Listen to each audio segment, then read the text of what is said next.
بسم الله الرحمن الرحيم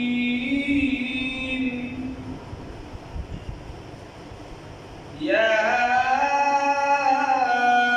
أيها الناس قد جاءتكم موعظة من ربكم وشفاء لما في الصدور وهدى ورحمة للمؤمنين قل بفضل الله وبرحمته فبذلك فليفرحوا هو خير مما يجمعون صدقت يا رب العالمين.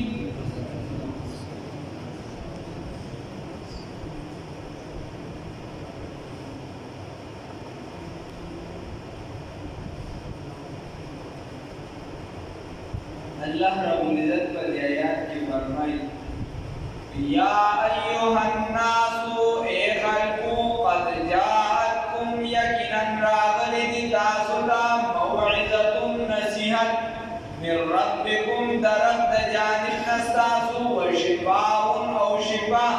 लिमा दबर दहगसु फि सुदूर जिबसिनु किरी व हुदन औ रहमत व हुदन औ हिदायत व रहमतुन औ रहमत लिलमुमिनीन दबर द मुमिनानु د قرآن تاسو د ما سر کې ویلو چې د دې صورت چې دی موضوع د دعوت الى القرآن دی د قرآن طرف ته دعوت ورکړي موضوع یې ده دعوت الى القرآن نو په سر کې د قرآن خبره راغله بیا ورپسې دوباره راغله او دوباره د دې یو اعتراض یې ده وایي على رسول الله صلی الله علیه وسلم ته عرض کوي ته په دې قرآن کې څه تبدیلی راوړل په قرآن کې څه تبدیلی راوړل نو الله رب العزت آیات را نازل کړي چې دا تبدیلی دا قرآن کې کو تبدیلی راوړل او کار سوي دا صرف د الله اختیار د بل چا پکې نه چلی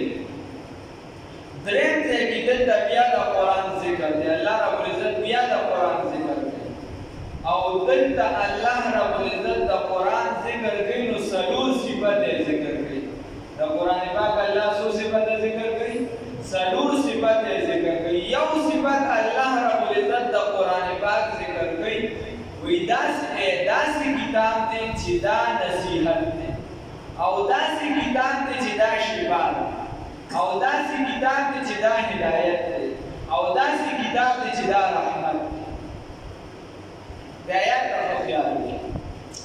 الله رب العزت کوي یا ایها الناس اے خلق نو دې ځای یو مسله دا ثابته شوه چې دا قرآن د ټول انسانیت لپاره هدایت کتاب دی صرف د مسلمان لپاره نه دی د چا لپاره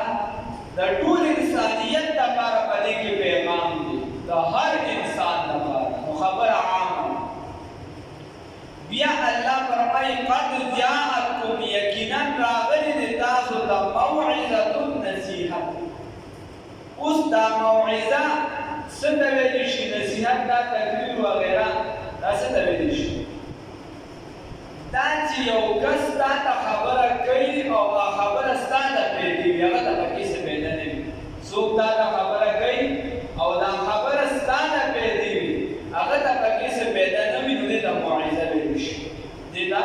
تقریر ویل شي بیان ویل شي او که چېرته د هغه پکې ذاتي فایده وي د هغه پکې ځان لپاره ترخص وي نو هغې ته بیا موعظه نه شي ویلی هغې ته بیا مطالبه ویلی شي نو الله رب العزت وایي چې دا قرآن ستاسو دپاره نصیحت دی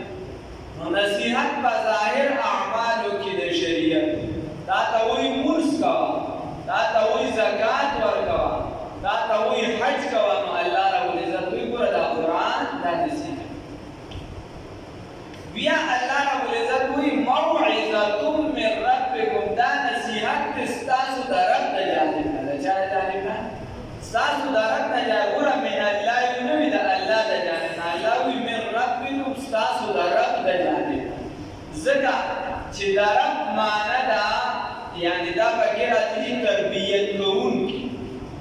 او تربیت چې کوم شي ته کې نو هغه په شفقت او په نرمۍ سره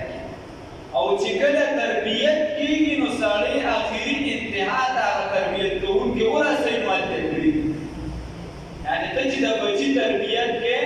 د کامیابۍ لارې ته به ورسمې په نیمه کې به نه پرېږدې چې لس کالو شي ته ورته چې بچي اوس نشي کې او بار څه کې دې ځای پورې مې ورسوي دې نه بس خپل کوه نه ته به ورته چې دا ته کومه د کامیابۍ لار ښکاري تر هغې پورې به راسي نو الله رب العزت وایي چې دا قرآن هم راټینګ نو دا د رب د جانبه نصیحت دی خو داسې نصیحت دی چې دا به د کامیابۍ اخري انتها ته رسوي داسې نصیحت بل الله فرمایي وشفاء او دا قرآن پاک چې دی دا شفا لما د هغه بیمارو دپاره فی صدور چې په سینو کې چې ستاسو په سینو کې کومې بیمارۍ دي الله رب العزت وایي دا د هغې دپاره علاج دی نو یو دوایی او یو شفایي یو علاج یو شفایي نو کله ناکله انسان علاج وکړي خو ده ته شفا نه میلاوي ده ته شفا نه میلاوي دا شفا د چا په لاس کې ده د الله موږ ډاکټر له ځو موږ دا نه وایو چې دې به شفا راکړي موږ وایو دې به دوایي راکړي نو الله وایي چې دا قرآن داسې کتاب دی چې دې کې شفا ده د کومو امراضو د کومو بیمارو نو چې هغه ستا په سینه کې دننه کوم رذایل دي کومې بیمارۍ دي کینه ده حسد دی بغض دی شرکیات دي بدعات دي چې کومې بیمارۍ ستا په سینه دننه وي دغه درته آیا د الله دا کلام دا ختموي دا د لپاره شفا وشفاء لما فی الصدور بیا دلته الله رب العزت چې د ظاهر مرضونو علاج ونه وي چې حالانکې بل صورت کې بیا راغلی دی الله رب العزت وایي چې دې کې ستاسو دپاره شفا ظاهرا هم شفا ځکه چې د قرآن موضوع چې ده هغه اصل ستا د اعمالو سره چې تا سم او دا ورته خدای یو زیاتي شي ورتړلی چې د دې په برکت راته شفا میلاوي رسول الله صلی الله علیه وسلم فرمایي د طبراني شریف حدیث ته باندې هغې کې وایي چې په تاسو باندې لازمي دي چې په دوو څیزونو باندې شفا حاصله کړي په تاسو لازم دي چې په دوو شیزونو باندې شفا حاصله کړي یو په شاتو سره او یو په قرآن سره د مرضونو ښه یو په شاتو سره او یو په قرآن سره تاسو شفا راځان لازم او خدای پاک په قرآن کې وایي د شاتو مطابق وایي چې فیه شفاء للناس په دې کې د خلکو دپاره شفا ده د بیمارو نو شفاء دا شفا ده لما د هغه بیمارو دپاره فی الصدور چې په سینو کې وهدن او دا کتاب چې دی دا هدایت دا هدایت دی یعنی دا ته هغه سمه لار هغه سمه لار درته ښایي په هغې دې چلی روانۍ دې وي چې بهی دا لار چې ده دا ټیک ده دا ټیک ده وړاندې نصیحت شو او دا بیا هغه هدایت والا لار هغه رڼا شوه د روانېدو لار چې دا به پرې روانې شي بل بیا الله فرمایي ورحمت دا نتیجه ده چې دا قرآن پاک ستا دپاره رحمت دی څه دی رحمت دی که تا چېرته دا قرآن پاک د نصیحت د ځان دپاره وګڼه په نصیحت دې عمل وکړي شفا دې د ځان دپاره وګرځوله او تا چې دی دا هدایت د ځان دپاره هدایت والا کلام وګرځو نو ورحمت تا ته به دا نتیجه د دې میلو شي چې د الله رحمت به دا په تا سره شامل حال شي د الله رحمت به تا سره شي یا یو انسان دی الله رب العزت چونکې پیغام عام ورکړو د ده په ذهن کې راشي چې دا غونډ قرآن دی او په دې باندې عمل کول خو ډېر ګران دي الله رب العزت ورته وایي ته راشه ته رانږدې شه دې کې چې دې نصیحت دی په دې کې شفا ده ته په دغه لار کې را روان شه نو ورحمت په هر ډګر باندې به زما رحمت تا سره وي ته به د لارې نه خوځې خو چې ته پرې روان شي الله وایي په هر ځای کې به زما رحمت تا سره وي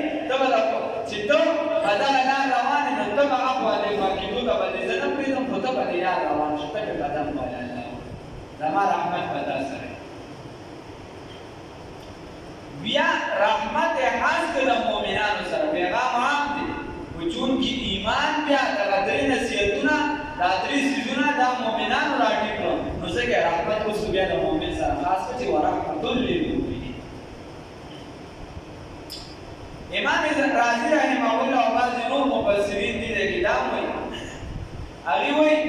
چې د موعظتون نه مراد چې دی دا د شریعت علوم دي. ظاهرا چې کوم څیز دي دا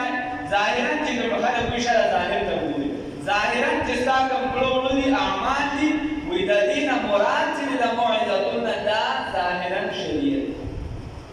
او د شفاء لما فی الصدور نه مراد د طریقت علم دی کوم چې صوفیای کرام ورته د طریقت علم دی مراد او د هدن مراد چې دی دا حقیقت دی چې کله تا ظاهرا په شریعت هم ځان برابر که باطنا دې پوره شنو خدای به دې حقیقت ته ورسوي ته به عمل کې بیا به تا ته پته لګي الله به درته وسر وکړي او ورحمت بیا هغه وایي چې دا نبوت دی او خلافت دی نو د نبوت دروازه خو بنده شوې ده او خلافت دا جاري الله یې توفیق ورکړي بیا موږ نو وشفاء لما فی الصدور او د ظاهرا شفاء ده د ظاهرا بیمارو لکه مشهوره خبره ده چې صحابه یو کلیواله نه چې دی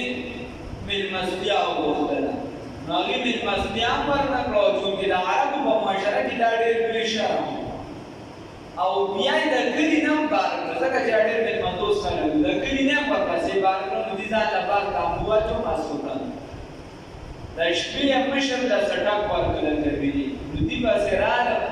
ورته هغې په خپل چې کوم یو څه بل څه هغه استعمال کړه خو په هغې کار ونه شو بیا دې پسې راتلي په داسو کې څوک دمګرې شته ابو سعید خدری رضی الله تعالی عنہ دا په دغه صحابو کې کشف دی ورپسې راپاسېد وایي وایي څه چل دی نو هغه ورته زموږ مشر دا قبیلې مشر ته داسې څه څیز ټک ورکړی دی او خو کېږي نه په خرابېدو دی زه ورته زه به درته ښه کوم زه به پرې دم اچوم او ټیک کېږي به خو چې زه د کوم څیز مطالبه کوم تاسو زموږ مېلمستیا نه ده کړې به ټیک ټاک په دې دم باندې راکړي هغه ورته چې ته څه غواړې نو د زموږ د قبیلې مشر ټیک شي صحیح ده لار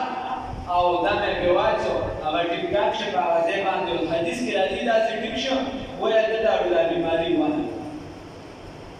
بیا ورته دې دا چې کوم روایت بیانوم دي کې دیر شي هغه بعضو کې سروي هم هغه بعضو کې اوریان راغلي دا ورته چې دیر شي یې راغلي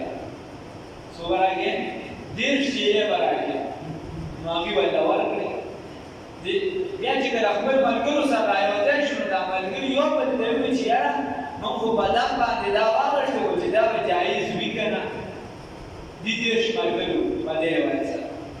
ران بیا رسول الله صلی الله علیه وسلم خواله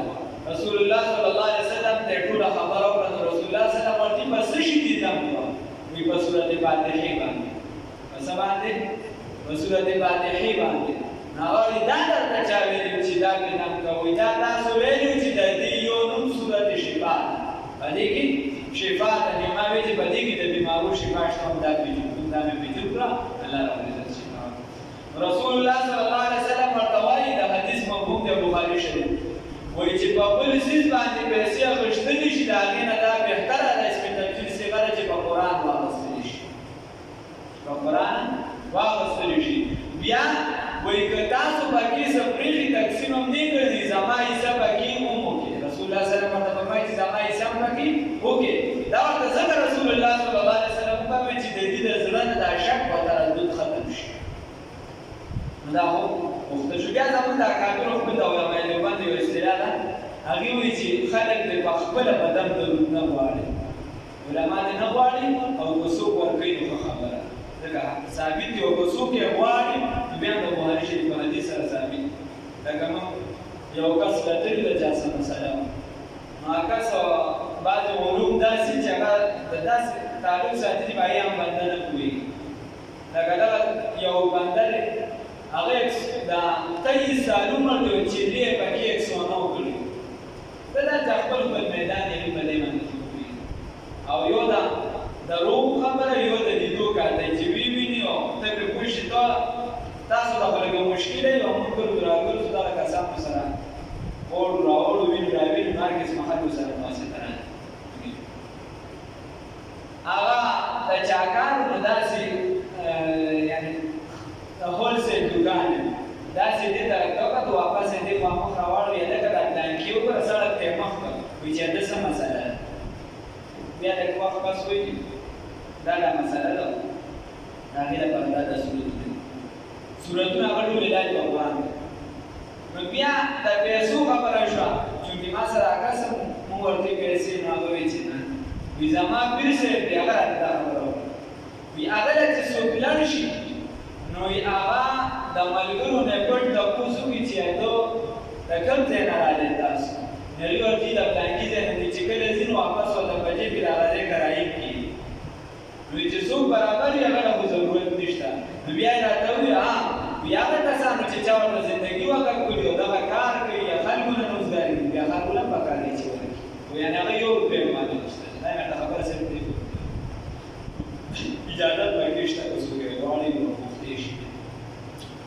یا ایها الناس ای خلکو قد جاءکم یقینا راغلي تاسو ته او دې کې بیا یو اجرت علی الامامت دی یا اجرت په درسونو باندې دی هغه بیا بلا کراته کې وړو خبره نشته هغه بیا د متأخرینو متقدمینو ټول علماء فتوا ده هغه چې د موضوع نه بیا وایو نن سبا دې ډېر زور راوښته دي عوامو ته پته نه وي چې کله خبره سي منسبه شکیان شي ورته پته لګي د مخکې نه به شک فهمي یا ایها الناس ای خلقو قد جاءتکم یقینا راغلی تاسو موعظه نصیحت من ربکم تاسو درب د جانب نا وشفاء او شفاء لما تفرد هغه مرضونو بصدور چې مسینو کې دي او هدن او هدایت دي او رحمت او رحمت دي للمؤمنین تفرد المؤمنانو قل ورته اے پیغمبر صلی الله علیه وسلم بفضل الله ففضل الله تعالی سره وبرحمته وبرحمت الله تعالی سره فبذلك فاسبدي باندې فليفرحوا بکاته چې خوشالي وکړي هو خیر دا ولدي مما دا حسنا يجمعون چې دې را جمع کوي الله رب العزت وي چې ففضل الله تعالی او برحمت الله تعالی باندې خوشالي وکړي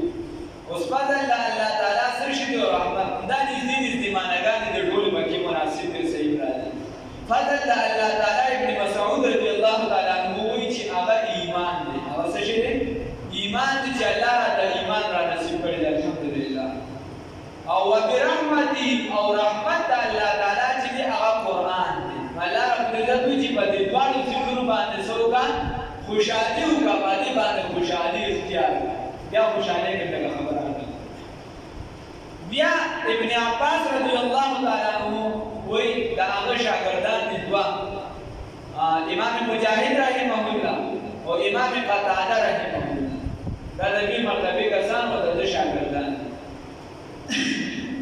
دا دواړه وای ابن عباس رضی الله تعالی عنہ موږ ته وایي چې فضل د الله تعالی قران فضل د الله تعالی قرآن دی او رحمت دا اللہ تعالی فضل دا اللہ تعالی ایمان دی او رحمت دا اللہ تعالی چې موږ یې ایمان والا ګرځولي چې موږ یې څه کړیو ایمان والا ګرځولي یا بل مفسر معنا کوي چې فضل دا اللہ تعالی قرآن دی او رحمت دا اللہ تعالی چې دی هغه حدیث د نبی کریم صلی الله علیه وسلم یا مفسر معنا کوي چې قل بفضل الله و یا فضل الله تعالی سره چې هغه ایمان دی هغه سجد ایمان دی یا قرآن عظیم الشان دی و برحمتی و برحمت الله تعالی چې هغه نبی کریم صلی الله علیه وسلم دی برحمت الله تعالی چې موږ ته خپل رحمت والا نبی را کړی و ما ارسلناک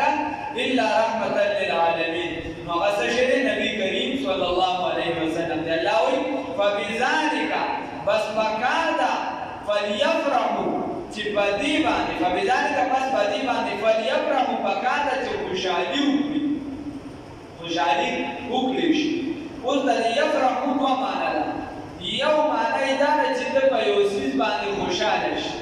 او بل معنا یې دا چې ته په فخر وکړي ته به څه وکړي فخر وکړي نو په هر هغه څیز باندې فخر ګناه ده چې هغې کې د انسان خپل ذاتي سپیل شامل نه یعنی د فعل د وجې هغه د تنیب ده لکه نسب شو یو کس پښتون دی یا په پښتنو کې یوسفزی دی احمدزی دی دورانی دی او دا ابدالي دی او دا ډانکي دی او ډنګري دی نو دا یا صابري ده چې ته هر څه چې دا ته خدای پیدا کړی نو چې ته په نورو خلکو باندې په دې نسب چې زه پښتون یم او زه یوسفزي یم او خټک په پلان کې کې دومره والي نو دا چې ته دا فخر کوې نو دا فخر بشریت کې باندې یا ته په مال باندې فخر کوې نو مال کې ستا څومره ذاتي لوبه ده ځکه تا به محنت کړي خو د دې په مقابله کې به ستا نه یو مزدور کاره ټوله ورځ محنت کوي هغه سره به مال نه وي او تا سره به زیات نو دا د الله فضل دی چې الله رب العزت تا ته دغه مال درکړی ورنه په کار خو دا وه چې ډېر محنت والا ته ملوي نه دا د الله رب العزت تقسیم دی تا ته یې ډېر درکړو سره د دې چې ته په دفتر کې ناست یې او هغه ته یې لږ ورکړه سره د دې چې هغه ځان نه ماسوتنه پورې محنت کوي وخیر دا غوره دی مما د هغه څه نه یجمعون چې دا هلکې جمع کړي نو په قرآن او په ایمان باندې په قرآن او رسول الله صلی الله علیه وسلم په امتي کېدو باندې پکار ده چې دا خلکو خوشحالي وکړي او فخر وکړي د نبي کریم صلی الله علیه وسلم په ذات باندې چې د داسې پیغمبر په امتیتوب کې راغلی وي چې د هغې ثاني نشته او بیا کوشش دا وکړي چې دا لمن رانه خطا نه شي دا در رانه خطا نه شي موږ به یو ګناهګار به ډېر یو یعنی رسول الله صلی الله علیه وسلم نه صحابو تپوس وکړو یا رسول الله صلی الله علیه وسلم مسند احمد کې حدیث دی وستانه به چې مسند احمد امام ابو حنیفه سے کتاب دی دا مسند امام ابو حنیفه سے دی دا یې حدیث دی امام ابو حنیفه رحمه الله دا روایت را نقل کړی دی هغه وایي چې رسول الله صلی الله علیه وسلم نه تپوس وکړو صحابو تپوس وکړو انس ابن مالک روایت دی چې اے رسول الله صلی الله علیه وسلم ستا سفارش او شفاعت به د چا دپاره ته به د چا دپاره شفاعت کوې رسول الله صلی الله علیه وسلم ورته وفرمایل شفاعت زما د امت د غټو غټو ګناهګارو لپاره نو ګناهګاران به یو ګناهونه به راغلی شوي خو د خدای نه به بیا غواړو چې دا لمن دا نه خلاصه نه شي دا د دې پارټۍ نه باندې خوانه شو د دې مذهب نه باندې خوانه شو ورنه بیا یې څه نشته چې لمن د دوی د چا نه لاسه راغله چې لمن د دوی د چا د لاسه لاړه بس په دین دنیا همه واړه میراث شو دواړه جهان یې لاړه او چې عیبونه یې د ټوي سپک ورته ګوري دا هوا وهلي ټول د لات منات شو چې د رسول الله صلی الله علیه وسلم په شان کې خبرې کوي نو دا ټول بس د لات منات عزا د هغې په اړه لري په خاطر د دوی د رب اساني غواړم چې په حشر نشر څومره سکرات دي چې څومره پتا باندې سختۍ د رسول الله صلی الله علیه وسلم په وسیله د خدای نه سوال غواړه الله به دې لار سموي بیا الله وایي قل ورته ووایه ای پیغمبره صلی الله علیه وسلم ارایتم تاسو خبر راکړئ ما ته ما انزل الله هغه چې نازل کړي دي الله رب العزت لکم ستاسو دپاره من رزق د رزق نه فجعلتم بس تاسو وګرځول منه دغه رزق یې حراما و حلالا حرام و حلال اوس الله رب العزت فرمایي چې پیغمبر ته ورته دا ووایه چې الله مو درله رزق درکړي احسان یې در باندې وکړو تاسو پکې په خپل خوښه حرام او حلال جوړ کړو حالانکې دا صرف اختیار دا د الله سره دی دا د پیغمبر سره دا اختیار نشته چې یو څیز حرام کړي دا تاسو پکې دا لوبې شروع کړي نو دا الله رب العزت وایي چې ته ورته دا ووایه چې تاسو به الله در باندې احسان وکړو تاسو پکې حلال حرام د ځان نه شروع کړو قل ورته ووایه ای پیغمبر صلی الله علیه وسلم آیا الله رب العزت اذن لكم حکم کړو تاسو ته الله دا الله سبحانه شو آیا الله دا څوک چې باندې وي چې الله اکبر نو که ځنه وي په دوا دا چې سړی په کوفر ته رسي الله اکبر په دې وي چې الله اکبر کوفر ته رسي اځه په دې حالي کا دې دی دا اوسنی ټول الله اکبر ټول دې کا کران کړی دا اوسنی ټول الله اکبر وي بادشاہ مو دې کوي خبره ده دیوبند سره الله اکبر چاوي او بلا مساله ورسره لازمي ده چې چاوي الله اکبر من سوالو الله اکبر اکبر نه دی بابا عربی کې ګاب نشته په ټول عربی کې ګاب د وسانو پکې راځي نکړو خدای دې بلی کیسي اکبر پکې ګاب پکې نشته په عربی کې اکبر دې کا الله اکبر خیال کړئ ولو